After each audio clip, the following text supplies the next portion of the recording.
I think they've been extremely unfair to you. Who was they though? We can't say they as corporate can we? press. I'm not using the. I don't use the word as the way I guess you guys use. I'm talking. It is about them though, isn't it? I mean, because No. because when you think about it, consider it. In 2018. What do you mean it's not? What do I mean? Like, okay, so how about you leaving? Why are you leaving? Hey, Jay. Yeah, Jay. What do you want to talk about? I don't know. What should we talk about? I don't know. It's been a while. What should we talk about? Talk about sports, video games. We can talk about video games. I know. Politics, politics, politics, politics, politics. Yes. So yeah, I didn't watch this one live last night. So, if you haven't heard, Tim Pool had on Timcast IRL last night. Yay. Yay. Artist formerly known as Kanye, whatever you want to call him. I will probably slip up and call him Kanye several times, but I really mean yay. Okay. With that out of the way. So if you haven't watched or you haven't heard, Monday night's Timcast IRL, we had Nick Fuentes, Nazi, white supremacist, with Milo Yiannopoulos, provocateur, extraordinaire, and Ye, anti-Semitic, person of the year, so to speak, whatever you want to call him. Point being, the three men that went and had lunch with or dinner with Donald Trump last week. Now, I've already recorded this once, and I just realized something listening to tonight's Timcast IRL. There's no way. Well, I'll get to it in a second. So, Tim Pool brought these three gentlemen on to have a conversation about a dinner they had last week with former President Donald Trump at Mar-a-Lago. Rumor is Donald Trump doesn't know who Nick Fuentes is. He's not denouncing Nick Fuentes. It's his career. So, I mean, it is what it is. His political career, if he wants to kill it, that's fine. I don't care. The point being that he doesn't know who Nick Fuentes is.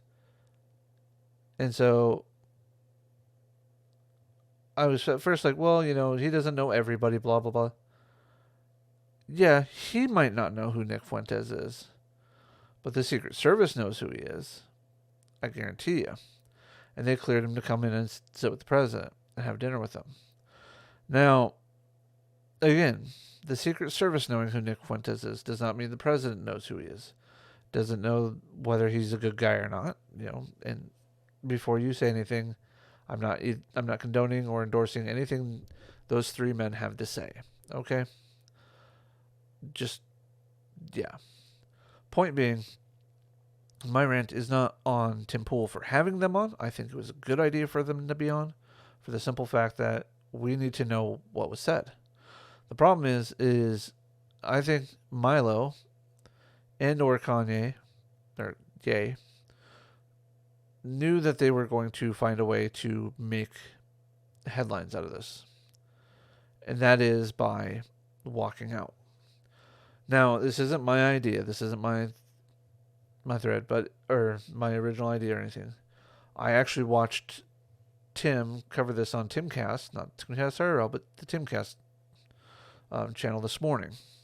Then I went back and watched that Timcast IRL episode. And you can tell that it definitely seemed a bit staged. In the sense that once Tim came out and said that he wasn't just going to blindly sit there and take what Ye has to say at face value as fact or gospel, that he was that Ye was going to walk out, followed by Nick Fuentes. Now, Milo stayed back just a few more seconds, basically be like, I should probably go check to see if he's okay and see if he'll come back. But they knew they weren't going to come back. He knew that the plan was to leave. So, why is this important? Why is it important to me? Well, it's important to me because as a public relations major, even though I'm not an active member of the press per se, I don't publish very regularly. I don't do videos on a regular basis. I do try to hold myself to the standards that journalists should be held to. I don't try to rush per se to break something. I don't try and rush to do anything. I would rather be accurate.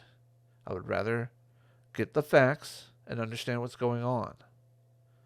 I would rather do this in a sense to not have to make corrections. I mean, I've already recorded this once and I'm already making a correction to it before I've even posted it, because I realized, again, thanks to somebody else, that the Secret Service had to vet Nick Fuentes.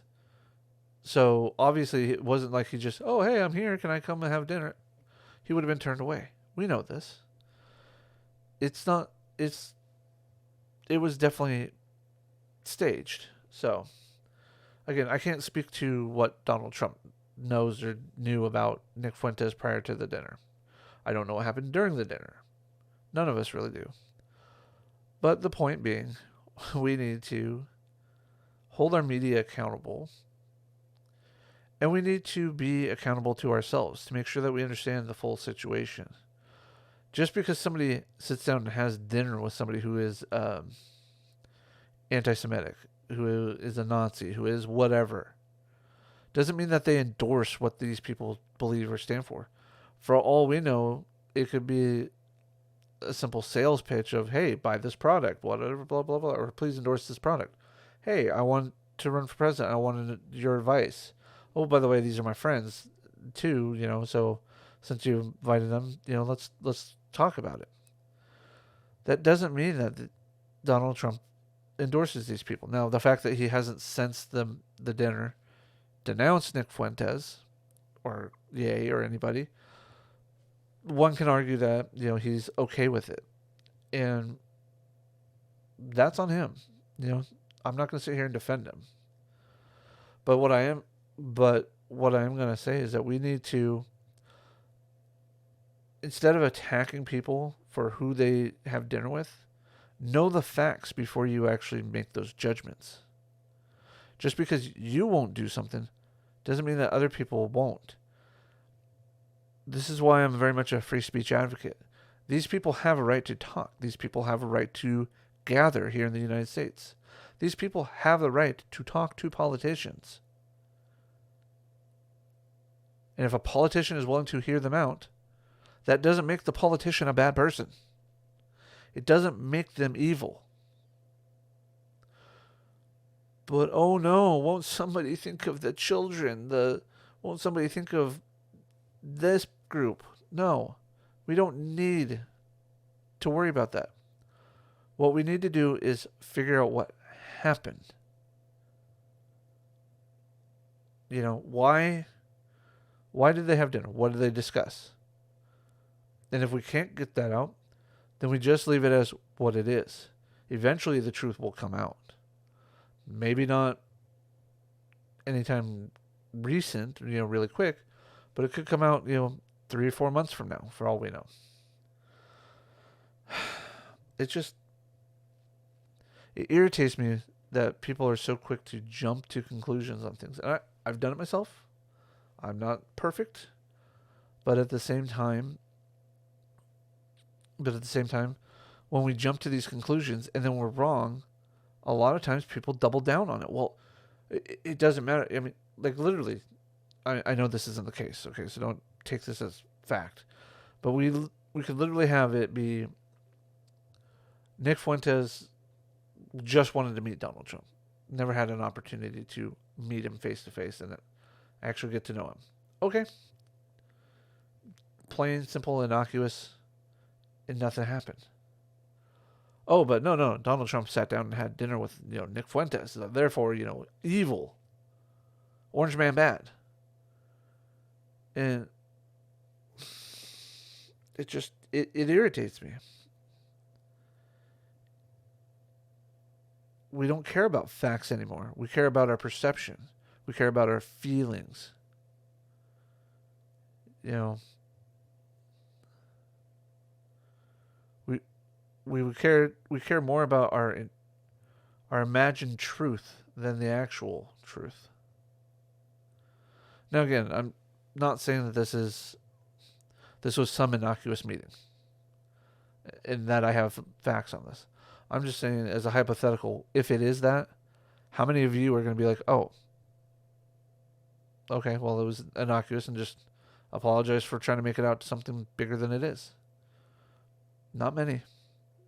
Because your opinions are already set in stone about people.